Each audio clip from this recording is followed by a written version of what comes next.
Hey guys, welcome back to this SQL tutorial series. In this session, we'll be working with the alter table statement. So the alter table statement is used to add, delete and modify columns in an existing table. Now let's have a look at the syntax to add a column to an existing table. So we'll start off by giving the keywords alter table, then we'll give the name of the table. After that, we'll give the add keyword and the name of the column which we want to add to our table. And finally, we'll have to assign a data type to this new column.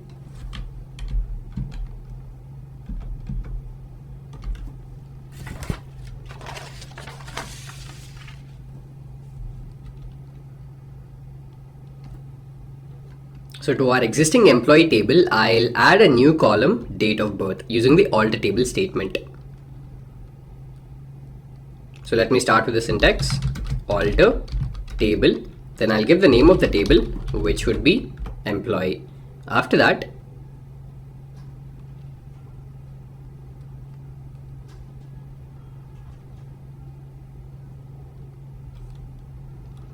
I will give in the add keyword and then give in the name of the column.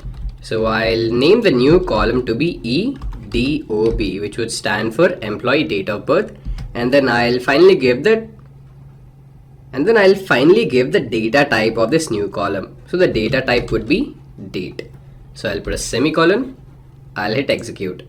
So commands have been completed successfully. Now let me have a glance at the modified table. Select star from employee.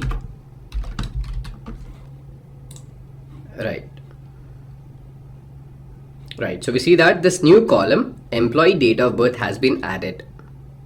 So you see that this new column, employee date of birth, has been added to our employee table.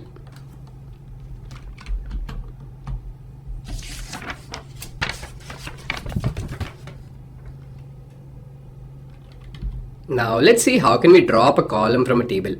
Again, we'll start off by giving the keywords alter table and then we'll give the table name. After that, we'll give the keywords drop column and specify the name of the column which is to be dropped.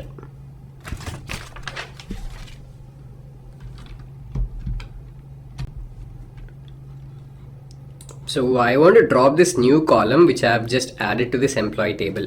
So let me write the command for that.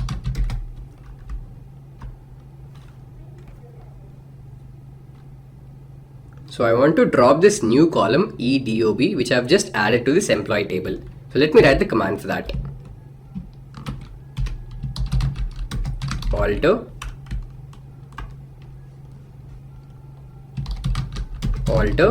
table, and then the name of the table is employee. Alter table, and then the name of the table is employee.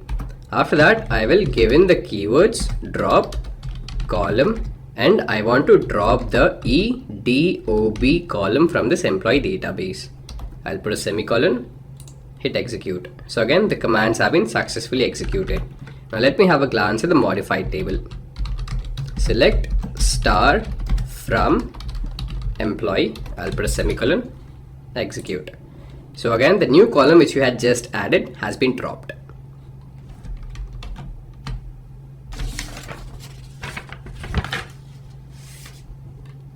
So this is how we can work with the alter table statement. So thanks for attending the session. Let's meet in the next class.